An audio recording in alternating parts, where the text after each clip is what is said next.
देखिए, आपका संविधान में प्रियम्बल चल रहा था, यानी कि उद्देशिका पढ़ाई जा रही थी और उद्देशिका में आपका कुछ बातें अभी बची हैं बेरेट की। और तब आपका एक दो बातें और बची हैं, उसको बताया जाएगा। जो उद्देशिका की बातें हैं, आपका जो क्वेश्चन वर्तमान में बन रहा है वह मॉडल भी बताया जा रहा था। बैठिए हो। इसमें आपका कितनी प्रकार की न्याय या जस्टिस की बात की गई है? 3 प्रकार की, क्रम से याद रखिएगा। सामाजिक, आर्थिक और राजनीतिक, आईएएस में पूछा गया था। फिर स्वतंत्रता के बारे में टीजीटी पीजीटी में पूछा गया था, कितने प्रकार की? 5 प्रकार की, क्रम मिलाने के लिए आया था। तो आपका पहला विचार है, दूसरा अभिव्यक्ति है, तीसरा विश्वास, चौथा धर्म और पांचवा उपासना। और समता की बात की गई है तीसरे तीसरे पावदान पर। कितने प्रकार की समता? 2 प्रकार की, प्रतिष्ठा और अवसर की। अब जो नया क्वेश्चन बन सकता है वह ये बन सकता है कि कौन सा क्रम सही है उद्देशिका में। तो दे देगा न्याय, स्वतंत्रता, समता। इसमें दे देगा समता, स्वतंत्रता, न्याय। तो जो क्रम है सही, पहले आपका न्याय दिया गया है, फिर उसके बाद स्वतंत्रता और उसके बाद आपका समता। और किस आर्टिकल से ये जुड़ा हुआ है वो भी बताया गया था। अब इसको आगे और बढ़ाया जाए। देखिए, प्रतिष्ठा और अवसर की समता, इसको हमने आपका कोरिलेट भी किया था और अनुच्छेद 14, 15 और 16 से इसमें समाहित है। प्राप्त कराने के लिए तथा उन सब में मतलब कि सभी भारत के लोगों में व्यक्ति की गरिमा और राष्ट्र की एकता और अखंडता सुनिश्चित करने वाली बंधुता। तो पहला आया व्यक्ति की डिग्निटी या व्यक्ति की गरिमा, यानी कि हमारा प्रियम्बल जो है व्यक्ति की गरिमा को भी प्रश्रय देता है। यानी कि सभी व्यक्तियों को यह आपका अधिकार है कि वह अपनी गरिमा बनाए रखें, अपनी प्रतिष्ठा बनाए रखें और अपनी प्रतिष्ठा और इज्जत बनाए रखते हुए जीवन व्यतीत करें। अब समस्या ये आया कि क्या जो गरिमा का अधिकार है ये कैसा अधिकार है? इसके लिए आर्टिकल 21 जोड़ेंगे। और उच्चतम न्यायालय ने ये स्पष्ट बताया कि आर्टिकल 21 में प्राण और दैहिक स्वतंत्रता में गरिमा का मूल अधिकार भी समाहित है। तो एक लाइन आपका किस अनुच्छेद से इसको जोड़ेंगे गरिमा को? आपका 21। अगला शब्द देखिए, और राष्ट्र की एकता और अखंडता। राष्ट्र की एकता मूल संविधान में ही था, लेकिन और अखंडता शब्द 42वें संविधान संशोधन द्वारा जोड़ा गया। तो एकता और अखंडता का मतलब क्या हुआ? एकता और अखंडता का मतलब ये हुआ कि भारत के लोगों ने यह, यानी कि we the people of India ने यह दृढ़ संकल्प किया है, यानी कि यह पूरी तरह इच्छा व्यक्त की है कि वह एक रहेंगे, अखंड रहेंगे। यानी कि इसका मतलब कि भारत का विभाजन संभव नहीं है। अगर कोई संगठन या कोई राज्य ये चाहे कि हम भारत से अलग हो जाएं, तो यह संभव भारत में नहीं है, क्योंकि स्पष्ट रूप से हमारा प्रियम्बल ही बता देता है कि भारत की एकता और अखंडता, ये तो संविधान निर्माताओं ने ही एकता कहा था, लेकिन अखंडता इंदिरा गांधी ने जोड़ दी, ताकि किसी के मन में कोई संदेह न रहे कि हम अलग होने की मांग करेंगे और वह मांग पूरी हो जाएगी। यानी कि कोई भी राज्य भारत से अलग होने की मांग नहीं कर सकता, क्योंकि भारत एक अखंड देश है, अखंड राज्य है। सुनिश्चित करने वाली बंधुता। बंधुता का मतलब होता है भाईचारा। भाईचारे का मतलब होता है कि सभी लोग आपस में प्रेम और सौहार्द बनाकर रहेंगे।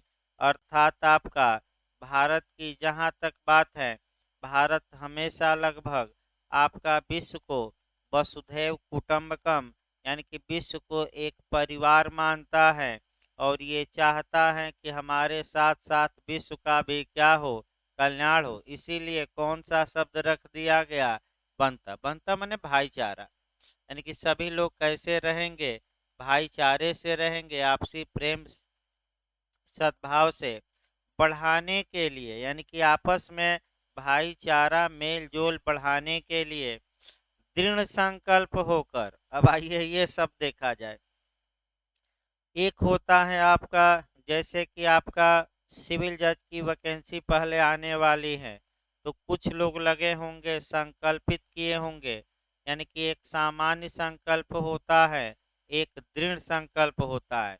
सामान्य संकल्प में क्या होता है कि चलो काम हो रहा है, पढ़ रहे हैं, माता पिता या आपका संरक्षक या हमारे भाई साहब पैसा दे रहे हैं, तो ये जरूर याद रखिए कि कोई आपको अनंत काल तक पढ़ा नहीं सकता, चाहे माता पिता हो या भाई हो। और तमाम लोग ऐसे आते हैं जो माने पीड़ित रहते हैं, तो कोई भी माता पिता भाई बंधु अनंत काल तक आपका सहयोग नहीं कर सकता कि जीवन भर पढ़ते रहो। एक समय ऐसा आएगा कि आपको खुद अपने पैरों पर खड़ा होना पड़ेगा। ये गांठ बांध लीजिए, इसमें ये शाश्वत सत्य है, परपेचुअल ट्रूथ है, इसको बदला नहीं जा सकता। तो आपका जैसे कि यूपीजे की वैकेंसी आ रही हैं, तो आपका कर्तव्य है कि पूरी मजबूती से या दृढ़ संकल्प लें कि हम इस बार अच्छे से परीक्षा देंगे, और आपका कह सकते हैं अच्छे से परीक्षा देकर निकालेंगे। एक होता है मन में मजबूती लाकर, उसी को हम क्या कहते हैं, दृढ़ संकल्प। और एक होता है सामान्य माने अनमने ढंग से कार्य करना। तो भाई दृढ़ संग यानी कि हमारी संविधान सभा जब संविधान बनाई, तो we the people of India यानी कि हम भारत के लोगों ने पूरी तरह संकल्प लिया, माने अनमने ढंग से नहीं, यानी कि पूरे मनोयोग से ये संकल्प लिया है। तो क्या संकल्प लिया, संकल्प लेकर अपनी इस संविधान सभा में, अपनी इस संविधान सभा यानी कि ये जो हमारी कॉन्स्टिट्यूशनल असेंबली थी, ये किसी विदेश की नहीं थी, बल्कि किसकी थी, भारत की थी। और भारत के लोगों ने भले ही प्रत्यक्ष रूप से इन मेंबरों को न चुना हो, लेकिन भारत का प्रतिनिधित्व करने वाले विधायकों और रियासतों ने इन प्रतिनिधियों को चुना था। अतः ये जो संविधान सभा थी, ये भारत की संविधान सभा थी। इस पर संविधान बनाने में कोई प्रतिबंध नहीं था। ये जो प्रावधान चाहती थी बनाती थी, और किसी बाहरी दबाव से क्या रहती थी, मुक्त रहती थी, कोई दबाव नहीं। अपनी इस संविधान सभा में आज तारीख 26 नवंबर 1949 ईस्वी को, अब इस तारीख को देखना है। तो जब भी इस तारीख को आप पढ़ेंगे, तो कुछ तारीखों को एक जगह याद रखेंगे और अनुच्छेद या सेक्शन वाइज याद रखेंगे। देखिए हम बता रहे हैं, एक तारीख आपको पढ़नी है 26 नवंबर 1949। दूसरी जो तारीख पढ़नी है 24 जनवरी 1950। तीसरी जो तारीख पढ़नी है फिर से आपका 26 नवंबर 1949 फिर से हम पढ़ाएंगे। और एक तारीख हम बताएंगे 26 जनवरी 1950। ये जो चार तारीखें हैं, यहाँ से भी वर्तमान में एक क्वेश्चन बन रहा है। जो ये मैं बताऊंगा ये वाला क्वेश्चन आप नहीं, ये 24 और 26 जनवरी, ये अभी आपका ये 24 जनवरी ये बिहार में भी इस बार बना था, और यूपी पीसीएस में भी बना था। और ये जो 26 नवंबर ये तो बनता ही रहता है। 26 नवंबर और 26 जनवरी जो बताई जाएगी, ये क्वेश्चन अभी बीएचयू एलएलएम में बना था, इसमें शक नहीं है। तो इन जो ये तारीखें हैं और सन है, इनका क्या महत्व है, ये अनुच्छेद वाइज हमें पढ़ना है। यानी कि आपका 26 नवंबर 1949 को हुआ क्या था, यानी कि हमारा जो कॉन्स्टिट्यूशन था वो बनकर तैयार हो गया। यानी कि इसका मतलब ये हुआ कि संविधान के निर्माण की तिथि क्या है, बनने की तिथि क्या है, संविधान का निर्माण कब हो गया, यानी कि ये संविधान कब बनकर तैयार हो गया। तो आपका जवाब रहेगा 26 नवंबर 1949। अब दूसरा यह है कि इसका स्रोत क्या है। आजकल पूछा जाता है कि कहाँ लिखा गया है कि 26 नवंबर 1949 को ही ये संविधान बनकर तैयार हो गया। तो आपका जवाब रहेगा ये बात हमारे संविधान के प्रियम्बल या प्रस्तावना या उद्देशिका में ही लिखी गई है। कहाँ लिखी गई है। दूसरा डेट आइए, बनकर तैयार हो गया। अब 24 जनवरी 1950 पर आना है। 24 जनवरी 1950 इस तारीख को संविधान सभा के 284, ये भी पूछा है, संविधान सभा के 284 मेंबरों ने अंतिम बार इस संविधान पर हस्ताक्षर किया था। तो क्वेश्चन ये बना था कि संविधान सभा के सदस्यों द्वारा अंतिम बार यानी कि आपका संविधान पर कब साइन किया गया था। तो वह डेट याद रखना है 24 जनवरी 1950। और जीएस में पूछा है कि कितने मेंबरों ने साइन किया था। तो संख्या भी रटना है, कितने मेंबर थे आपका 284, याद रखिएगा। तो इसके बाद आपका ट्रांजैक्शन पीरियड आता है, संक्रमण काल आता है। और एक दिन का संक्रमण काल देखिए भाई होता क्या है, फिर एक बार बताना पड़ेगा क्योंकि हो सकता है पूछ ले कितने दिन का संक्रमण काल था। एक दिन। बस आपका 25 जनवरी को संक्रमण काल या जो ट्रांजैक्शन पीरियड होता है ये इकोनॉमिक्स में प्रयोग किया जाता है। जब कोई इकोनॉमी यानी कि जब कोई अर्थव्यवस्था एक बिंदु से दूसरे बिंदु की ओर जाती है तो उसके बीच के समय को आपका ट्रांजैक्शन पीरियड यानी कि संक्रमण काल कहा जाता है। अर्थात भारत अब एक आपका छोर से दूसरे छोर यानी कि एक बिंदु से दूसरे बिंदु तक जाने वाला था। इसका मतलब ये हुआ कि अब तक जिस कानून से हम गवर्न हो रहे थे वह भारत शासन अधिनियम 1935 था। और उसी में कुछ संशोधन करके हमारा जो शासन है भारत का आज़ादी के बाद चलाया जाता था। लेकिन चूंकि संविधान बनकर 26 नवंबर 1949 को तैयार हो गया, लास्ट साइन भी हो गई संविधान पर 24 जनवरी 1950 को। अब इसे लागू करना था तो एक दिन गैप किया गया और एक दिन के गैप यानी कि एक दिन सब शांति से रहे और उसके बाद उत्सव मनाया गया 26 जनवरी 1950 को। यानी कि हमारा संविधान आपका साइन हो जाने के बावजूद भी एक दिन के संक्रमण काल के बाद आपका लागू हुआ। यानी कि हम अंग्रेजों के बनाए गए कानून से मुक्त हो रहे थे संविधान से। अब किसका संविधान लागू होगा, जो भारत के लोगों ने बनाया है। तो संक्रमण पीरियड कितना दिन था, एक दिन। केवल आपका 25 जनवरी और 26 जनवरी को आपका हमारा संविधान लागू कर दिया गया पूरी तरह। तो अब आपका जो देखना है, दो डेट फिर देखनी है, 26 नवंबर 1949 और 26 जनवरी 1950। तो जो बीएचयू एलएलएम में आया इसके लिए अनुच्छेद 394 काम करेगा।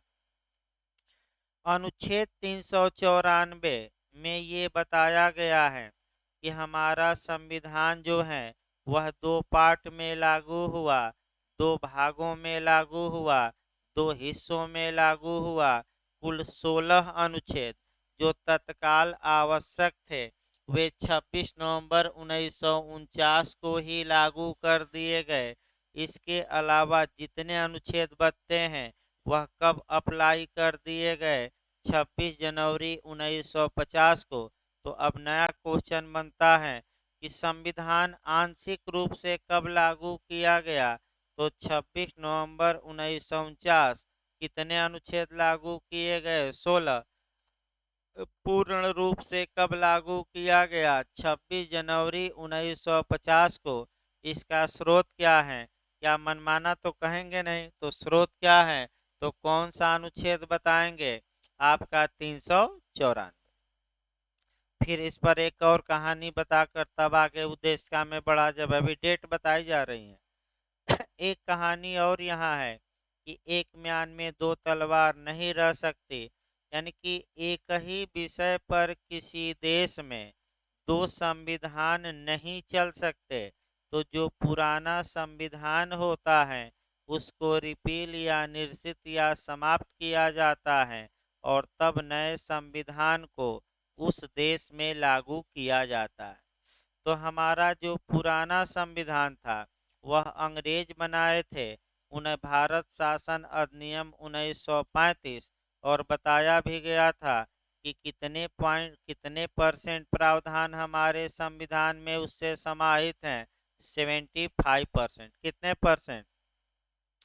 तो चूंकि वह संविधान लागू था, 25 जनवरी 1949 तक लागू था, लेकिन 26 जनवरी से चूंकि हम अपना संविधान लागू कर रहे थे, तो जो अंग्रेज भारत के लिए संविधान बनाकर चले गए थे, अब उस संविधान को रिपील किया जाएगा, तभी तो नया संविधान लागू होगा। तो एक और अनुच्छेद बढ़ जाना है, 395, यानी कि अनुच्छेद 395।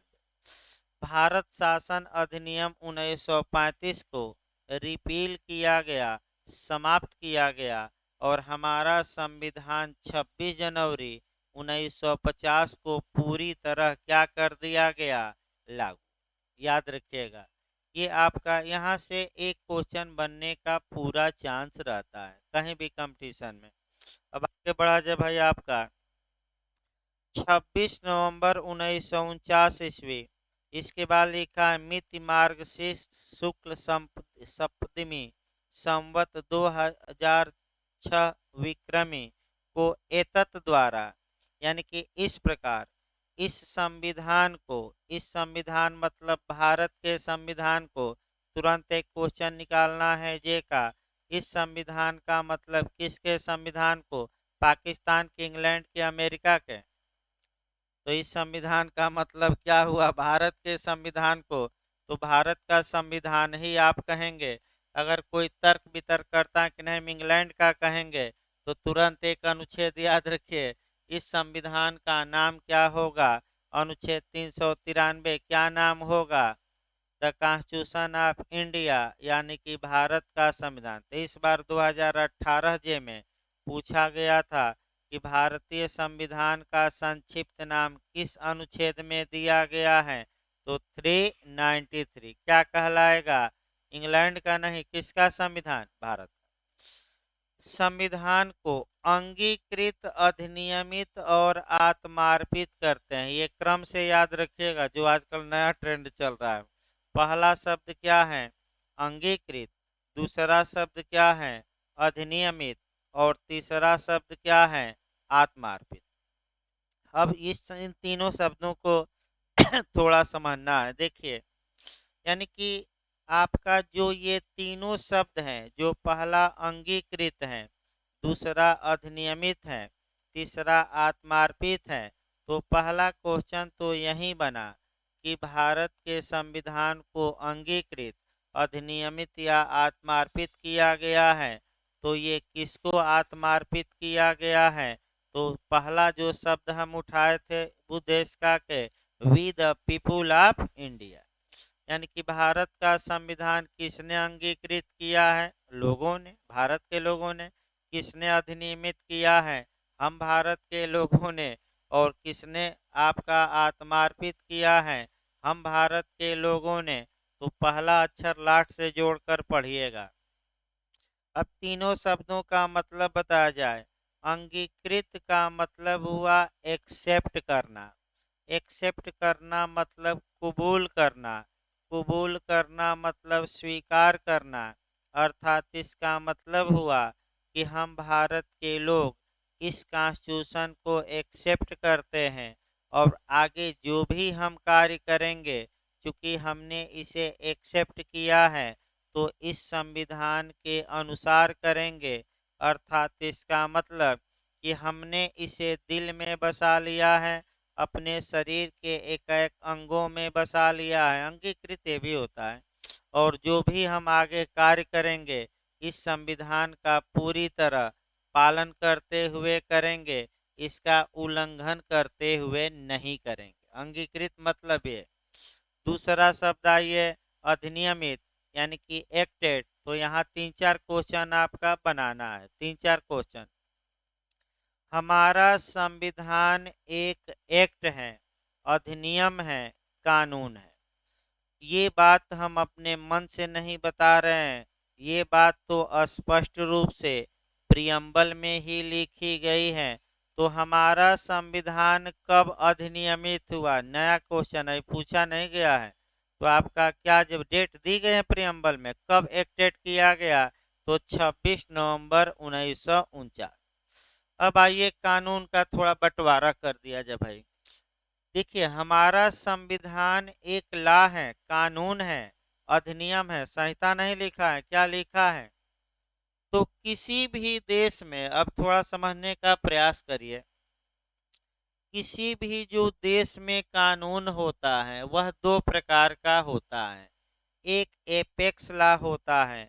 एपेक्स लॉ मतलब कि सर्वोच्च विधि या उच्चतम विधि या सबसे ऊपर जो कानून है। और एक सबॉर्डिनेट लॉ होता है, यानी कि अधीनस्थ। अधीनस्थ जिसे आप कहते हैं प्रवर और अवर। प्रवर का मतलब हुआ ऊपर वाला और अवर का मतलब क्या हुआ? नीचे। तो हमारा जो कॉन्स्टिट्यूशन है, चूंकि ये एक्टेड किया गया है, एक अधिनियम है और अधिनियम का मतलब ये होता है कानून। तो हमने तो कानून का बंटवारा दो भागों में किया, एक एपेक्स और दूसरा सबॉर्डिनेट, यानी कि एक सर्वोच्च कानून और दूसरा अधीनस्थ कानून। तो संविधान भारत का कैसा कानून है? सर्वोच्च है कि अधीनस्थ? तो सर्वोच्च है। और संविधान के अलावा जितने कानून हैं, बस एक लाइन में याद रखिए, वे सभी कानून क्या माने जाएंगे? अधीनस्थ, सर्वोच्च नहीं। तो अब यह अगला पॉइंट आइए भाई।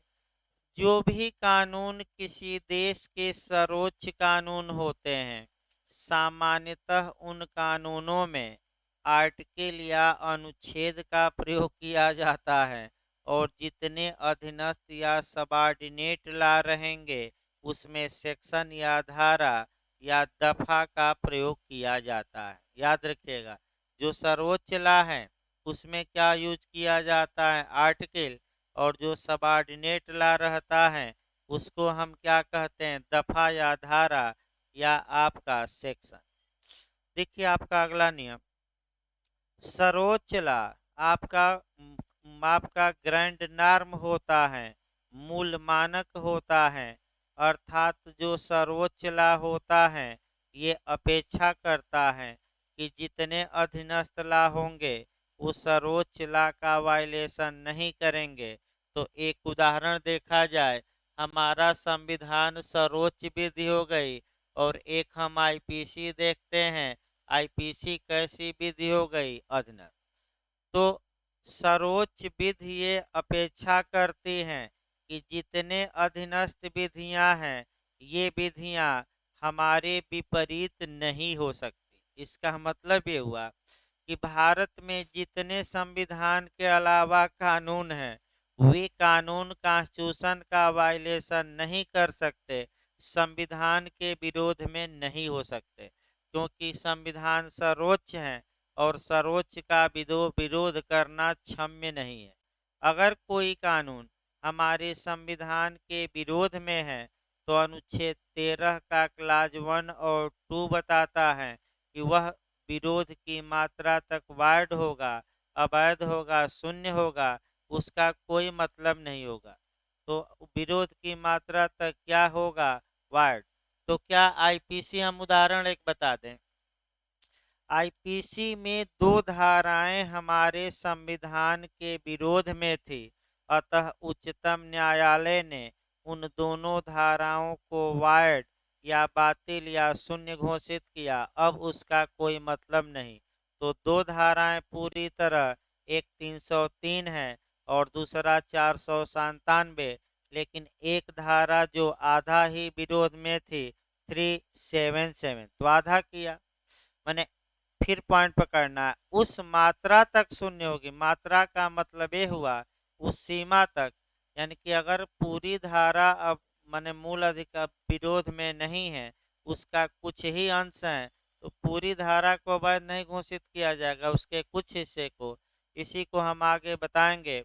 इसको कहते हैं डॉक्ट्रिन ऑफ सेवरेबिलिटी, यानी कि पृथक्करणीयता का सिद्धांत। और झारखंड में पूछ ही दिया था कि पृथक्करणीयता का सिद्धांत कॉन्ट्रैक्ट में, सब जगह हम बताएंगे। जब बताएंगे तो कॉन्ट्रैक्ट में पूछा गया था, तो एक जगह से बताएंगे, तो जहां जहां पृथक्करणीयता का सिद्धांत समाहित रहेगा वहां वहां हम एक जगह एकत्र भी करवाएंगे, ताकि इधर उधर से भी क्वेश्चन आए तो गलत न हो। अगला देखिए, अधिनियम पर आ गया। और आत्मार्पित करते हैं, तो भारत के संविधान को किन्होंने आत्मार्पित किया है?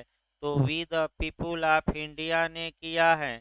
अर्थात इसका मतलब, आत्मार्पित का मतलब कि अपने को क्या करते हैं? समर्पित करते हैं। तो भारत का संविधान किसको समर्पित है? इंग्लैंड को कि अमेरिका को कि भाई सरकार को कि भारत के लोगों को? चलिए ठीक, आत्मार्पित माने अपने को अर्पित, दूसरे को नहीं। यानी कि हम भारत के लोग स्वयं को क्या करते हैं? यानी कि बताया भी गया था कि जल चढ़ाइए आप, तो अपने पर ही जल ढार लीजिए।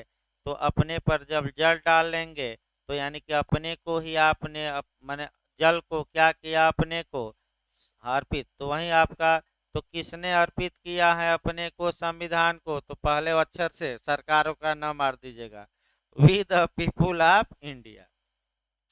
इस प्रकार बेयर एक्ट की भाषा आपका समाप्त हुआ। अब अगला आइए, जो प्रियम्बल आपका, प्रियम्बल में जो पूछा जाता है वो देखा जाए। अगला जो आपका पॉइंट और लास्ट में पॉइंट है कि जो प्रियम्बल या उद्देशिका है, इसके संविधान में निर्वचन में, यानी कि कॉन्स्टिट्यूशन के इंटरप्रिटेशन में क्या महत्व होता है? जो अच्छा क्वेश्चन यूपीजे और आईएएस इत्यादि में कठिन क्वेश्चन बन रहा है, यही क्वेश्चन बन रहा है।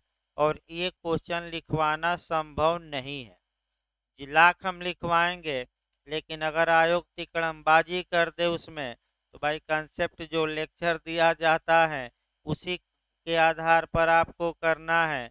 ये आप कहिए कि सर लिखवा दे वहीं हूबहू आ जाए, ये संभव नहीं है।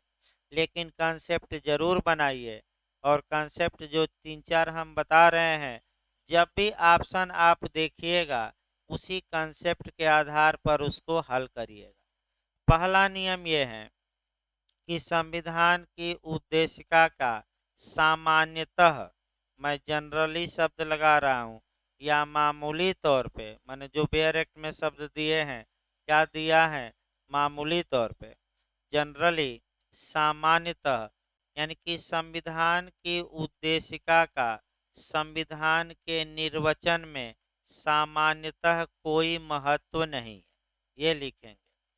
संविधान की उद्देशिका न तो सरकार को शक्ति देती है, न ही सरकार की शक्तियों पर प्रतिबंध लगाती है।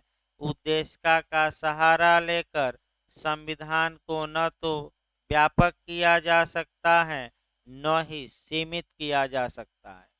लेकिन लेकिन लग गया तो कुछ न कुछ क्या आ गई? समस्या। और वहीं लेकिन पॉइंट में आपको पकड़ना है। लेकिन जहाँ की संविधान की भाषा आपका संदिग्ध हो या अस्पष्ट हो, फिर एक बार याद रखिएगा, जहां संविधान की जो लैंग्वेज है वह संदिग्ध है या अस्पष्ट है, तो आपका प्रियम्बल का सहारा लेकर केवल उस संदिग्धता को दूर किया जा सकता है या उस अस्पष्टता को दूर किया जा सकता है। या संविधान के दो अनुच्छेदों में आपस में क्या हो गया, टकराव हो गया, तो उस टकराव के निपटारे हेतु प्रियम्बल में क्या कहा गया है ये देखा जा सकता है। अन्यथा प्रियम्बल का संविधान के निर्वचन में, व्याख्या में, इंटरप्रिटेशन में कोई महत्व नहीं।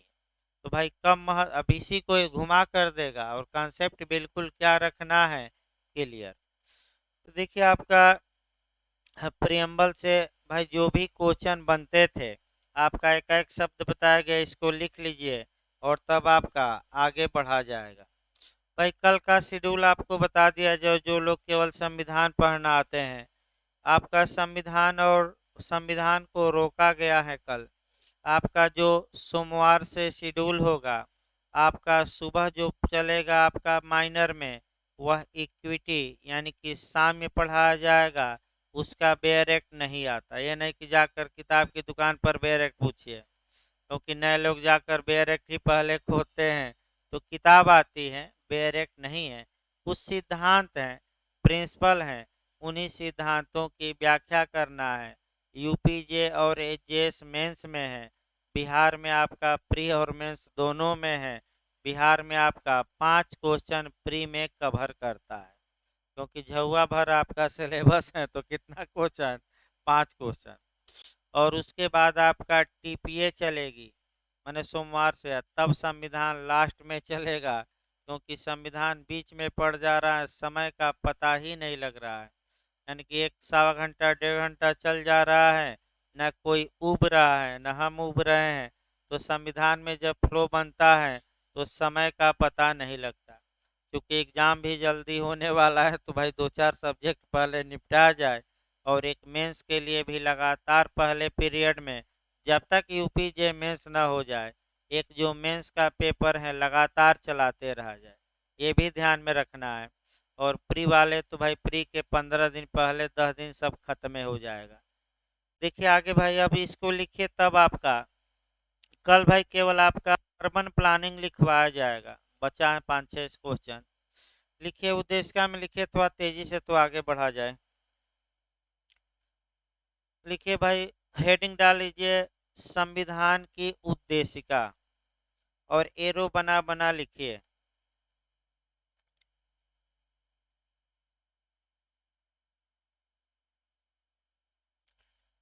लिखिए इसे अमेरिका से लिया गया है। बार बार उद्देशिका लिखवाई नहीं जाएगी, इसे लिखवाया जाएगा। इसे अमेरिका से लिया गया है तथा इसकी भाषा ऑस्ट्रेलिया से प्रेरित है। मेन मेन चीजें ही भाई लिखवाई जाती हैं, लेक्चर में तमाम बातें रहती हैं। इसे अमेरिका से लिया गया है तथा इसकी भाषा ऑस्ट्रेलिया से प्रेरित है।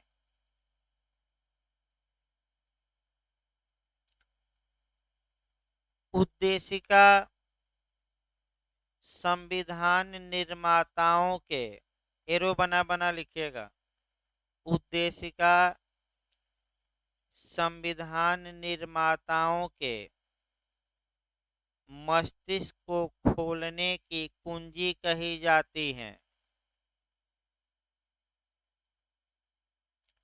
मस्तिष्क को खोलने की कुंजी कही जाती है। इसी लाइन में लिखिए, अभी 4-5 लाइन पहले। अतः इसे संविधान की कुंजी भी कहा जाता है। अतः इसे संविधान की कुंजी भी कहा जाता है। यह भी बिहार एपीओ में क्वेश्चन आया था, कौन है संविधान की, तो आपका उद्देश्य का। इसी लाइन में लिखिए, पंडित जवाहरलाल नेहरू तथा पंडित जवाहरलाल नेहरू तथा न्यायमूर्ति हिदायतुल्लाह ने पंडित जवाहरलाल नेहरू तथा न्यायमूर्ति हिदायतुल्लाह ने इसे संविधान की आत्मा कहा है। इसे संविधान की आत्मा कहा है।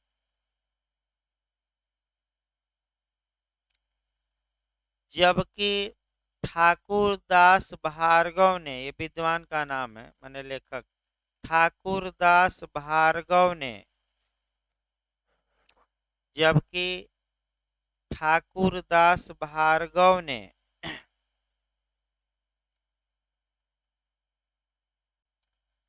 इसे संविधान की आत्मा एवं कुंजी कहा है। ये पूछ सकता है नया क्वेश्चन। इसे संविधान की आत्मा एवं कुंजी कहा है।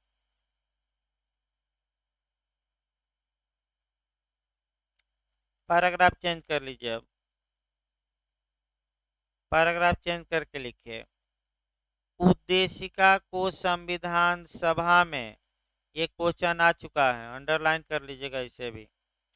उद्देशिका को संविधान सभा में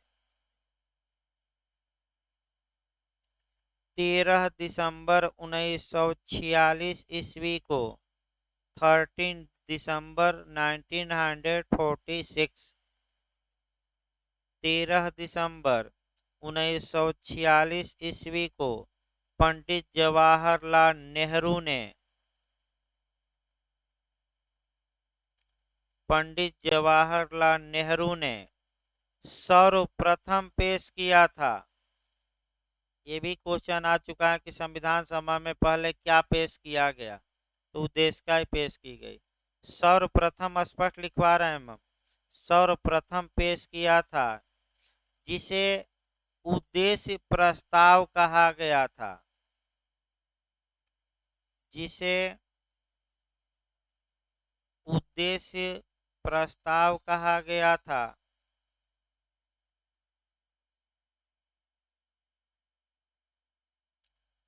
तथा संविधान सभा ने इसे सबसे अंत में, तथा संविधान सभा ने इसे सबसे अंत में 22 जनवरी 1947 ईस्वी को पास किया था।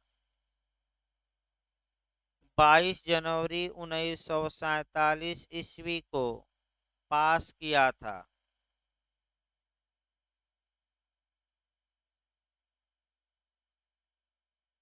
पैराग्राफ फिर चेंज करिए। भारतीय संविधान की उद्देशिका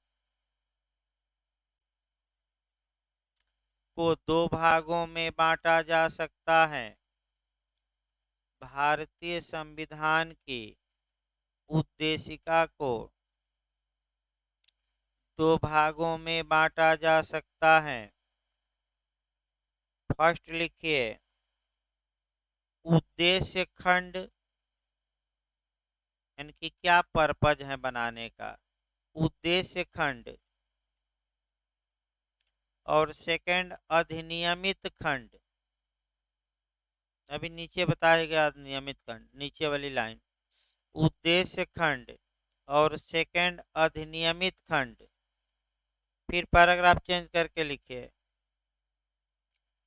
किसी भी कानून की उद्देशिका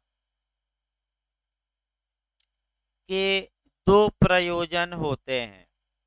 पैराग्राफ चेंज करके लिखिएगा, किसी भी कानून की उद्देशिका के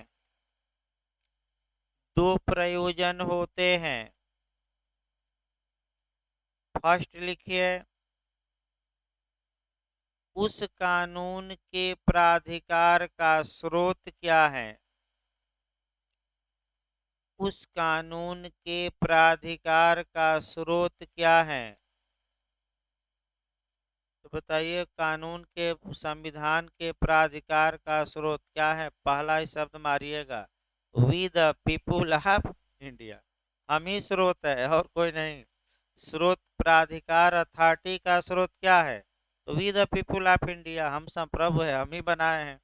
सेकंड लिखिए, कानून किन लक्ष्यों को की पूर्ति के लिए बनाया गया है? कानून किन लक्ष्यों की पूर्ति के लिए बनाया गया है?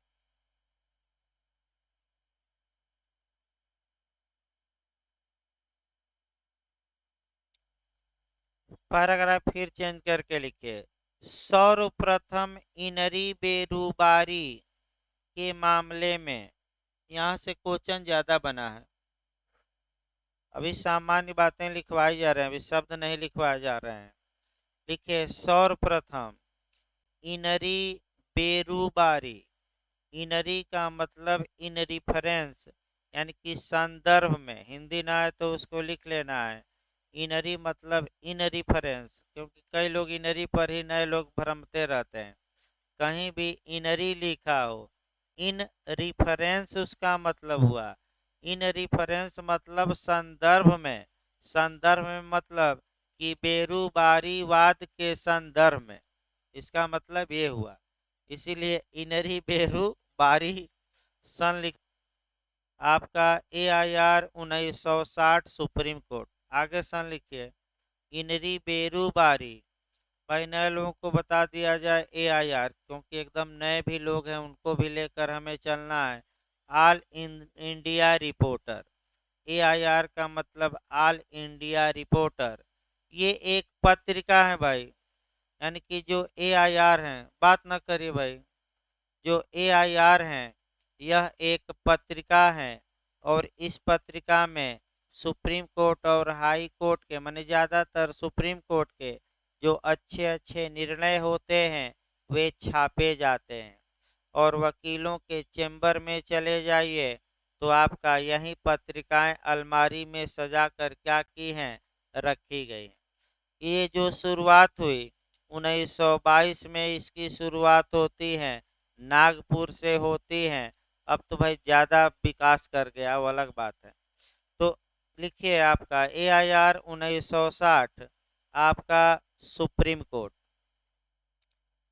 यानी कि SC लिखा जाता है शॉर्टकट में, उच्चतम न्यायालय। लिखिए पैराग्राफ चेंज करके इसमें भाई, इस वाद में सर्वप्रथम यह प्रश्न उठा था, ये भी क्वेश्चन आ चुका है।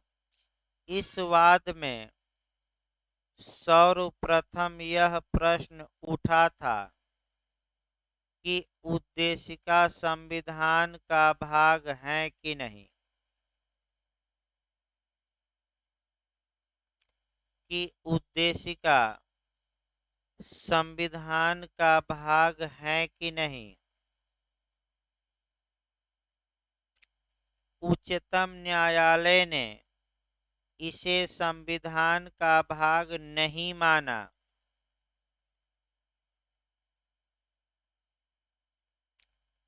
उच्चतम न्यायालय ने इसे संविधान का भाग, माने अंग होता है, संविधान का भाग नहीं माना। लेकिन यह कहा कि, लेकिन यह कहा कि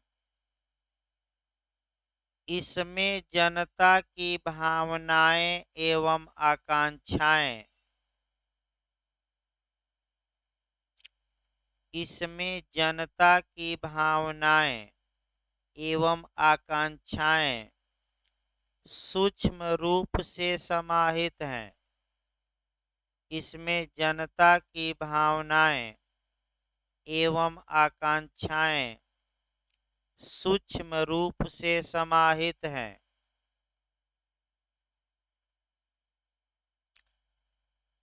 अगला केस लिखिए, केशवानंद भारती बनाम केरल राज्य। केशवानंद भारती वर्सेज केरल राज्य। AIR 1973 supreme court. AIR 1973 supreme court. लिखिए इसमें कुल 13 जज थे भाई। कुल इसमें 13 जज थे। 7-6 से निर्णय आया, 7 पक्ष में और 6 विरोध में। 7-6 से निर्णय आया। मुख्य न्यायाधीश सीकरी थे। मुख्य न्यायाधीश सीकरी।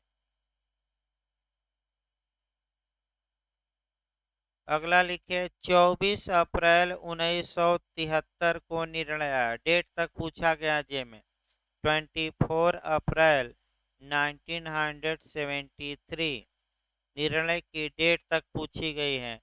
24 अप्रैल 1973 को निर्णय आया। आगे बताया जाएगा डिटेल में इसमें क्या हुआ था। अभी आपका संविधान का संशोधन का ही पहले चैप्टर हम उठाएंगे, ताकि पूरा संविधान एक बार जिनको ना आ रहा हो, एक बार कंसेप्ट क्लियर हो जाए। तो लिखिए इसमें भाई, इस मामले में बेरुबारी के मामले में दिए गए निर्णय को उलट दिया गया। इस मामले में बेरुबारी के वाद में दिए गए इस मामले में बेरुबारी के वाद में दिए गए निर्णय को उलट दिया गया, यानी कि अपास्त कर दिया गया, यानी कि सेट साइड कर दिया गया। तथा यह कहा गया कि, अब 2 लाइन लिखिए क्या कहा गया। तथा यह कहा गया कि उद्देशिका संविधान का अंग है। अंग माने भाग या हिस्सा। उद्देशिका संविधान का अंग है।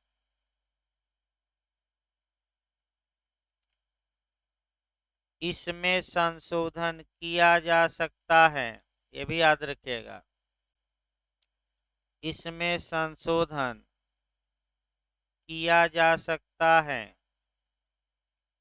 लेकिन इसके मूलभूत ढांचे में संशोधन नहीं किया जा सकता।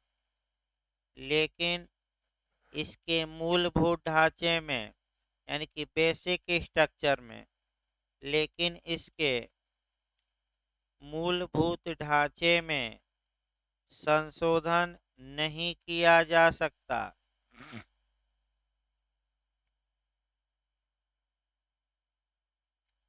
यह संविधान निर्माताओं के विचारों को जानने की कुंजी है। इसी लाइन में लिखिएगा, अंडरलाइन कर लीजिएगा। ऐसा क्वेश्चन अब बिहार शुरू किया है कुंजी पर।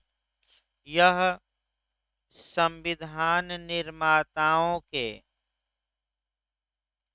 विचारों को जानने की कुंजी है।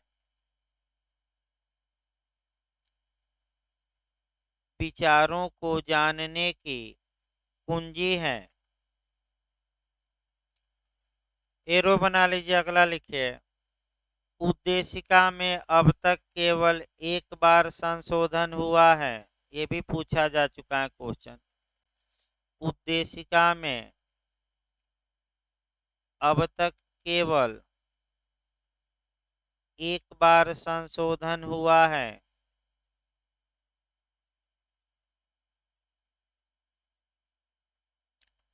वह 42वें संविधान संशोधन अधिनियम 1976 में हुआ।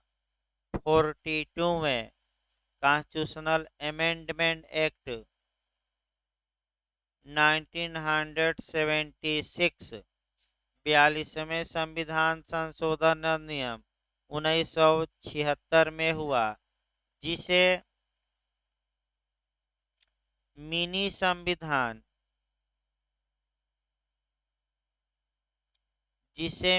संविधान भी कहा जाता है। माने संक्षिप्त संविधान। बिहार में ये भी क्वेश्चन आया था। मिनी संविधान एपीओ में आया था भाई।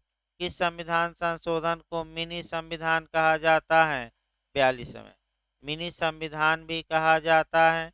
इस संशोधन द्वारा, आगे लिखते रहे इसी लाइन में, इस संशोधन द्वारा समाजवादी पंथ निरपेक्षता और अखंडता शब्द जोड़ा गया। कौन कौन शब्द जोड़े गए? समाजवादी, पंथ निरपेक्ष और अखंडता। समाजवादी, पंथ निरपेक्ष और अखंडता शब्द जोड़ा गया।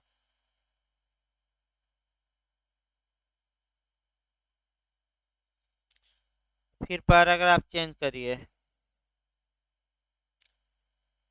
केस अब लिखना है। केस लिखिए भाई, जो मुख्य मुख्य केस हैं लिखिए। भारत संघ वर्सेज मदन गोपाल।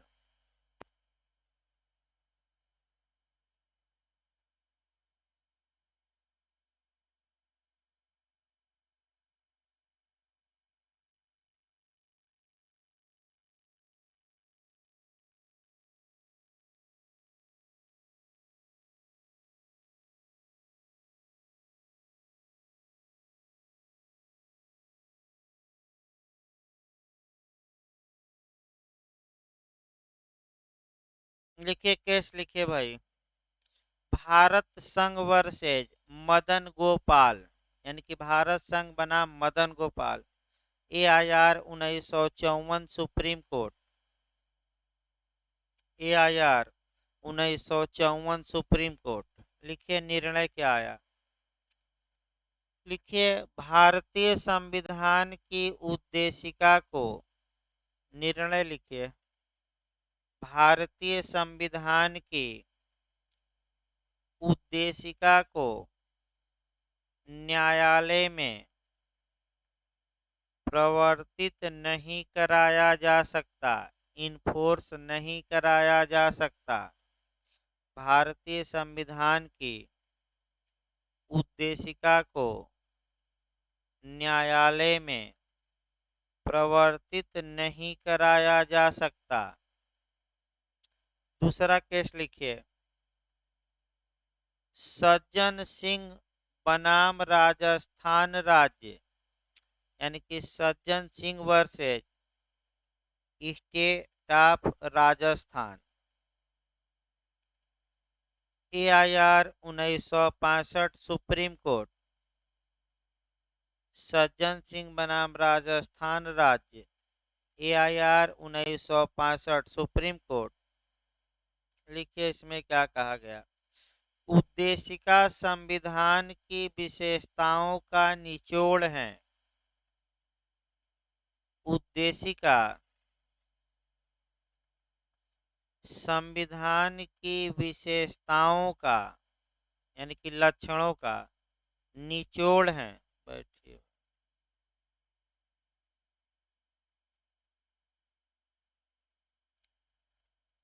उद्देशिका संविधान की विशेषताओं का निचोड़ है।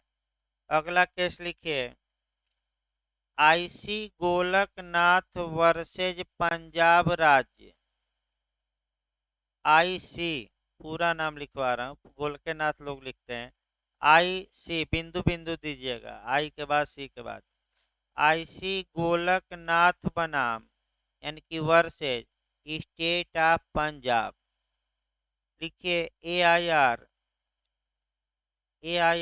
1967 1967 सुप्रीम कोर्ट, यानी कि उच्चतम न्यायालय। अब इसमें आपका थोड़ा व्यापक हम कर दे रहे हैं, दो चार क्वेश्चन और एक्स्ट्रा बनते हैं। आपका जो UPJ में बना है 3-4 क्वेश्चन, उसको भी एक एक लाइन इसी में ऐड हम करवा दे रहे हैं। पहला क्वेश्चन, एक तो निर्णय की तारीख बनी है कि गोलकनाथ के बाद में निर्णय किस तारीख को दिया गया, तो 27 फरवरी 1967। लिखते रहे निर्णय की तारीख। निर्णय की तारीख इस केस में याद रखिएगा 27 फरवरी 1967, 1967 रट कर जाइए। दूसरा आपका जजों की संख्या पूछी जाती है, तो लिखिए कुल 11 जजों की पीठ थी, यानी कि कुल जज कितने थे? 11। कुल जज 11, 11। निर्णय 6 5 से आया, यानी कि 6 पक्ष में और 5 विरोध में। निर्णय 6 5 से आया। अगला इसी में लिखते रहे, या तो कामा देकर या कुछ करके। अगला लिखिए भाई। मुख्य न्यायाधीश सुब्बा राव थे। मुख्य न्यायाधीश सुब्बा राव थे।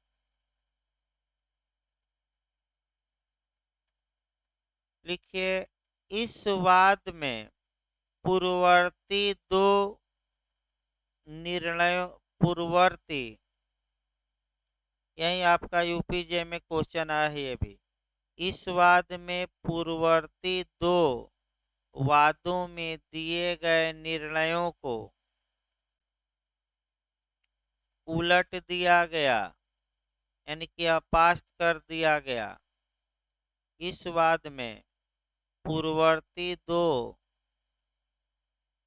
दिए गए निर्णयों को उलट दिया गया। पहला लिख लीजिए, शंकरी प्रसाद बनाम भारत संघ। पहला कौन सा उल्टा गया? शंकरी प्रसाद बनाम भारत संघ। और दूसरा सज्जन सिंह बनाम राजस्थान राज्य। पहला शंकरी प्रसाद बनाम भारत संघ और दूसरा आपका सज्जन सिंह वर्सेज आपका राजस्थान राज्य। तो क्वेश्चन देखिए, मॉडल भी चलते रहना है कि गोलकनाथ के बाद में किन दो पूर्ववर्ती निर्णयों को सेट साइड कर दिया गया। तो आप दोनों देखिएगा। पहला कौन देखिएगा? शंकरी प्रसाद। दूसरा कौन? सज्जन सिंह। अगला लिखिए भाई आपका। लिखिए, इसी लाइन में लिखिएगा। इसमें यह कहा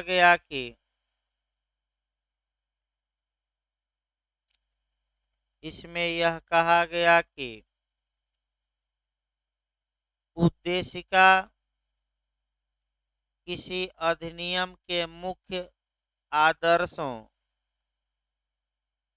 उद्देशिका किसी अधिनियम के मुख्य आदर्शों एवं आकांक्षाओं का उल्लेख करती हैं। मुख्य आदर्शों एवं आकांक्षाओं का उल्लेख करती हैं।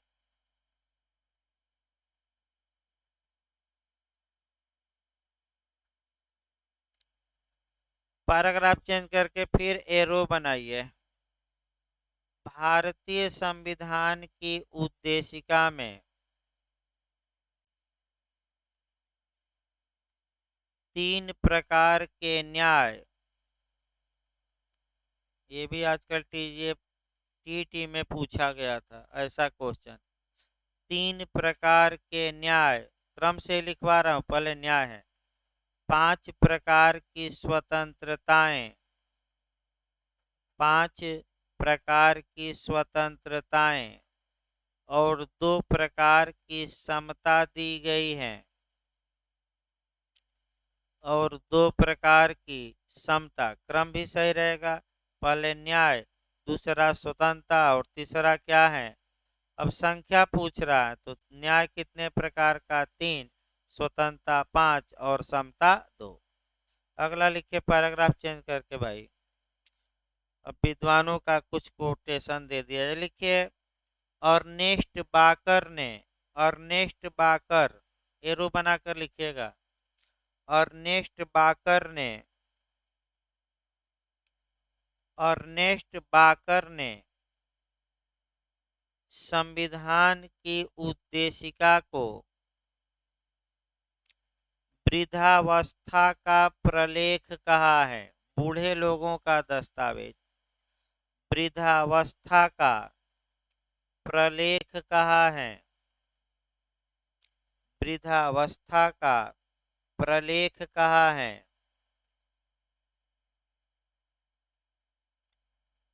अगला लिखिए, के एम मुंशी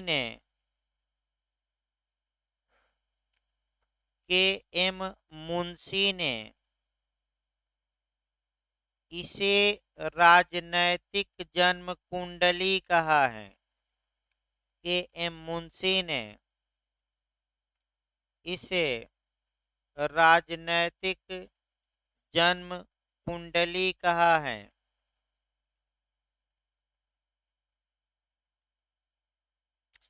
अब हेडिंग डालिए हम भारत के लोग, यानी कि जो शब्द है उसको दो दो चार चार लाइन लिखवाना के साथ लिखिए। भाई पहला शब्द लिखिए हम भारत के लोग, हेडिंग ए डालकर पैराग्राफ चेंज करके लिखिए यह शब्द अमेरिका के संविधान से प्रेरित है।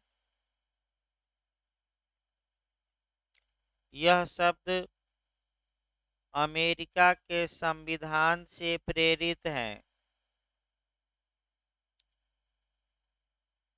इसका तात्पर्य यह है कि इसका तात्पर्य यह है कि भारत में प्रजातंत्र है, यानी कि डेमोक्रेसी, लोकतंत्र भी कहा जाता है।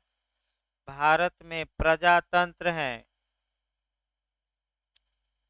जनता अपनी सरकार स्वयं चुनती है। भारत में प्रजातंत्र है, जनता अपना अपना अपनी सरकार स्वयं चुनती है। कोई आनुवांशिक शासक नहीं होगा। कोई आनुवांशिक शासक नहीं होगा।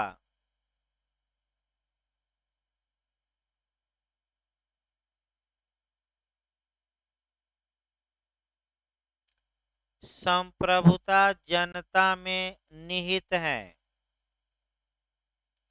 संप्रभुता जनता में निहित है। केस लिखिए पैराग्राफ चेंज करके भाई, आपका केस लिखिए। पहला केस लिखिए माधव राव सिंधिया बनाम भारत संघ। Madhav Rao Scindia versus union of India. AIR 1971 supreme court. AIR 1971 supreme court. उपनाम लिख लीजिए, सरनेम पोस्ट में लिख लीजिएगा। इसे प्रीवी पर्सवाद भी कहा जाता है। उपनाम लिखिए। फिर एक बार देखिए भाई, माधव राव सिंधिया बनाम भारत संघ। AIR 1971 supreme court. पोस्ट में लिखना है इसका उपनाम प्रीवी पर्सवाद है। प्रीवी पर्सवाद है। निर्णय लिखिए इसमें क्या आया। लिखिए संप्रभुता को दो वर्गों में बांटा गया। संप्रभुता को दो वर्गों में बांटा गया।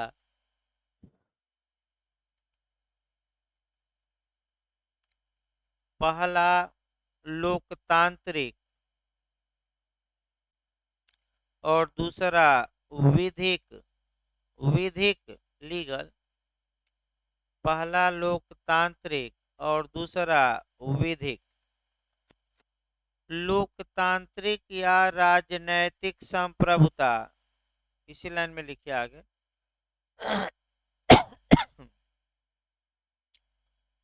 लोकतांत्रिक या राजनैतिक संप्रभुता जनता में निहित है।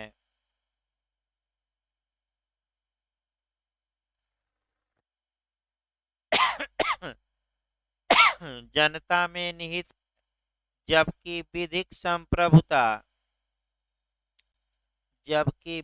संप्रभुता स्वयं संविधान में निहित है। स्वयं संविधान में निहित है। अगला केस लिखिए। एसपी गुप्ता बनाम भारत संघ, यूपीजे में इस बार आया था ये केस, 2018 वाले में आया था ये संविधान में। भाई लगातार ये भी बताया जा रहा है कि कहाँ आया, किस सन में, वो भी गौर करते रहना है। एसपी गुप्ता बनाम भारत संघ, यानी कि SP Gupta versus union of India, AIR 1982, supreme court. AIR 1982, supreme court. लिखिए दो तीन और एक्स्ट्रा बातें भी लिखिए इसमें। पहली बात ये लिखिए, निर्णय क्या आया कि संप्रभुता जनता में निहित है। ये सुप्रीम कोर्ट ने ही बता दिया। फिर एक बार लिखिए, संप्रभुता या सॉवरेंटी, संप्रभुता जनता में निहित है। इस केस में कुल 7 जजों की पीठ बैठी थी। यही क्वेश्चन जे में आया था। इस केस में कुल 7, यानी कि 7 जजों की पीठ बैठी थी, जबकि निर्णय 4-3 के बहुमत से आया था। मैंने 4 पक्ष में और 3 क्या, विरोध में, अल्पमत में थे। जबकि निर्णय, नेट वोट में आजकल ऐसे पूछ रहा है कितने से निर्णय आया, इसलिए लिखवाना जरूरी है, वो भी 4-3 से आया। इस वाद में लोकहितवाद की उत्पत्ति की गई। इस वाद में लोक हितवाद यानी कि पीआईएल, यानी कि पब्लिक इंटरेस्ट लिटिगेशन की उत्पत्ति की गई तथा परिभाषित भी किया गया। हो सकता है पूछ ले पीआईएल की परिभाषा किस केस में, तो उत्पत्ति भी हुई और परिभाषित भी किया गया, तथा परिभाषित भी किया गया। इसमें मुख्य न्यायाधीश पूछा गया भाई, पीएन भगवती थे, कल समझा गया था। मुख्य न्यायाधीश कौन थे, पीएन भगवती। दूसरा शब्द लिखिए भाई, आपका जो दूसरा बेर हो गया ना, ये पीएन भगवती। पैराग्राफ चेंज करके हेडिंग डालिए, भारत को। तो भारत एक लाइन लिखिए, भारत का मतलब क्या।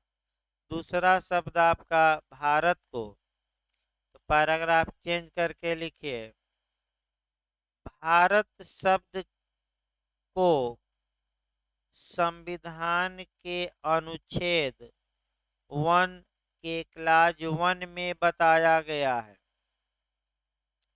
भारत शब्द को संविधान के अनुच्छेद 1 यानी कि आर्टिकल 1 और उसके बाद पोस्ट में 1 रहेगा। इसको लीगल भाषा में पढ़ते हैं अनुच्छेद 1 का उप अनुच्छेद 1। फिर मैं बता दूं, अनुच्छेद 1 का उप अनुच्छेद 1, यानी कि आर्टिकल 1 का सब आर्टिकल 1। वैसे खंडवाइज भी कहा जाता है आपका, लेकिन लीगल भाषा में जो है वो भी भाई जानते रहिए, नहीं कि हम भाई आम भाषा में खंड ही का लिखिए। वाक्य बोलिए तो एक बार।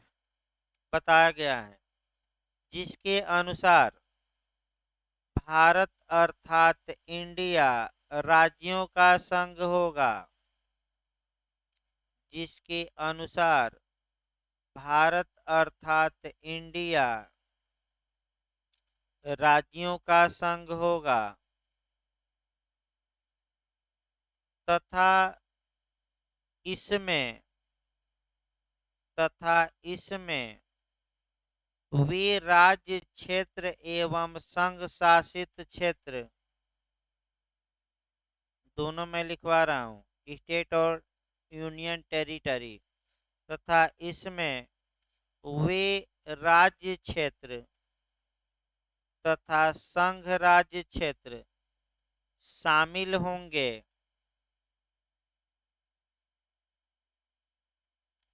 जिनका उल्लेख प्रथम अनुसूची में किया गया है। जिनका उल्लेख प्रथम अनुसूची में किया गया है।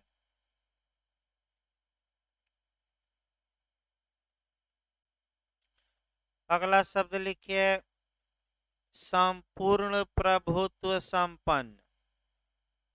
अगला शब्द लिखे वहीं दो दो तीन तीन लाइन व्याख्या करके चलना है। संपूर्ण प्रभुत्व संपन्न।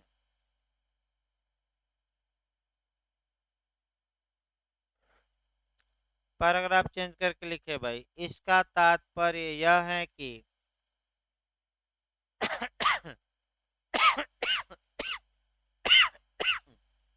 इसका तात्पर्य यह है कि भारत कोई भी कार्य बिना किसी बाह्य एवं आंतरिक दबाव के करेगा। इसका तात्पर्य यह है कि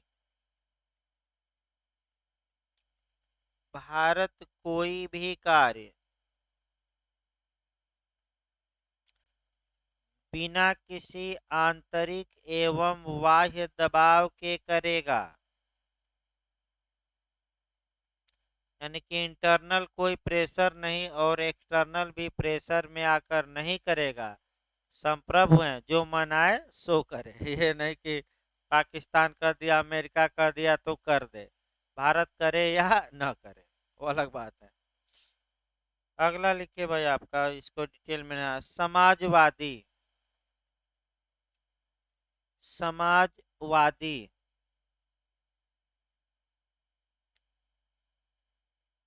तीसरा शब्द लिखिए पंथ निरपेक्ष। समाजवादी की व्याख्या आगे की जाएगी जब डीपीएस चलेगा तो।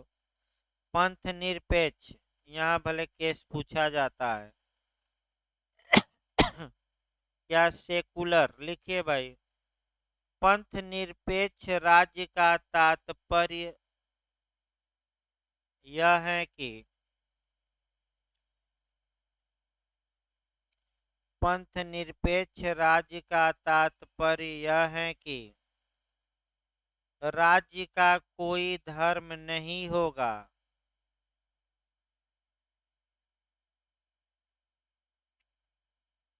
राज्य का कोई धर्म नहीं होगा तथा राज्य सभी धर्मावलंबियों के साथ समता का व्यवहार करेगा। तथा ये यूपीजे में आ चुका है, एक बार रिपीटेड क्वेश्चन है। तथा राज्य सभी धर्मावलंबियों के साथ समता का व्यवहार करेगा। अब इस पर आपका 3 केस याद रखना है। पहला लिखिए एस आर बम्बई बनाम भारत संघ। एस आर बम्बई बनाम भारत संघ। एस आर बम्बई बनाम भारत संघ। दूसरा केस लिखिए मानव संसाधन विकास मंत्रालय बनाम संतोष कुमार। मानव संसाधन विकास मंत्रालय बनाम संतोष कुमार। पोस्ट में लिख लीजिएगा उपनाम संस्कृत शिक्षा का मामला। दूसरे में संतोष कुमार में लिख लीजिएगा पोस्ट में आगे कौन सा मामला है, संस्कृत शिक्षा। देखिए पहला भी आपका ओएसआर मुंबई में लिखिए भाई, एक बार पूछा गया है राष्ट्रपति शासन से संबंधित मामला। एसआर मुंबई के आगे लिख लीजिएगा राष्ट्रपति शासन, वो छूट गया था उसको कहीं ऐड करिए। यानी कि अनुच्छेद 356 आगे बताया जाएगा डिटेल में, 356 जब बताया जाएगा। तीसरा केस लिखिए अरुणा राय बनाम भारत संघ। अरुणा राय वर्सेज भारत संघ। तीनों में लिखिए क्या निर्णय आया, लास्ट में तीनों में एक ही निर्णय आया। लिखिए पंथ निरपेक्षता संविधान का आधारभूत ढांचा है। पंथ निरपेक्षता, हल्का सा स्पीड बढ़ाइए भाई लिखने की। पंथ निरपेक्षता संविधान का आधारभूत ढांचा है तथा संविधान में संशोधन करके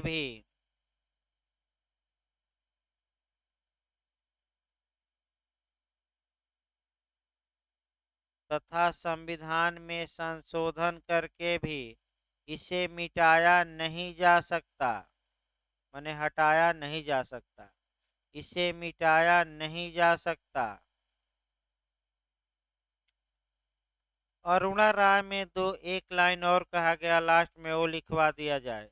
जो अरुणा राय का केस लास्ट में है उसी में एरो बनाकर लिख लीजिए, कहीं लिखिए या कहीं अलग से भी लिखवा दो, अलग से ही लिख लीजिए।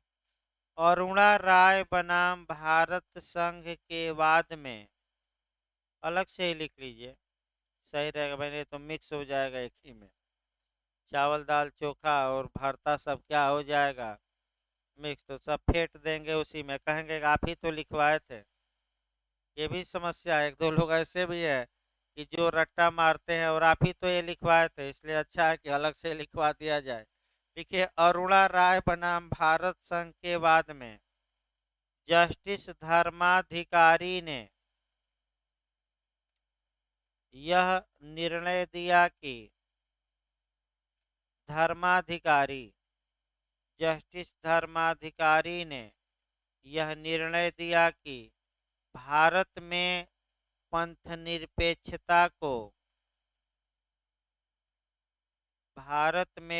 निरपेक्षता को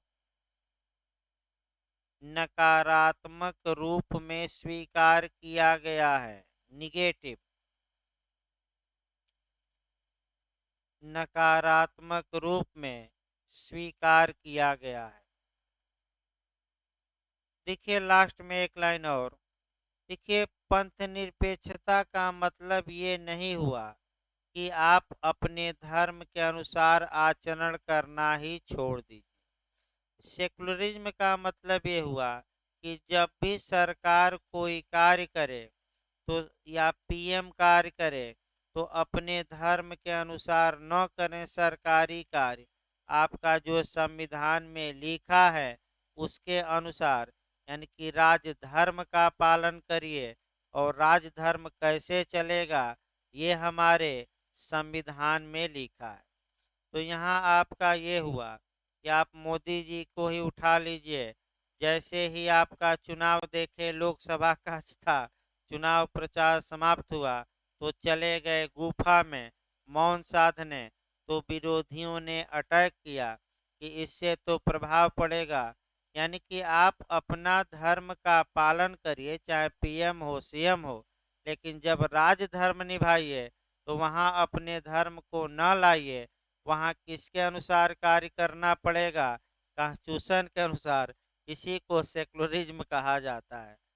तो आपका कल फिर एक बार शेड्यूल बता ही गया था, कल भाई संविधान और ये रुका रहेगा, केवल अर्बन प्लानिंग लिखवाया जाएगा। सोमवार से आपका शेड्यूल सही होगा। तो सोमवार से इक्विटी पहले चलेगी, फिर टीपीए और फिर आपका ये संविधान। तो आप भी भाई सोमवार से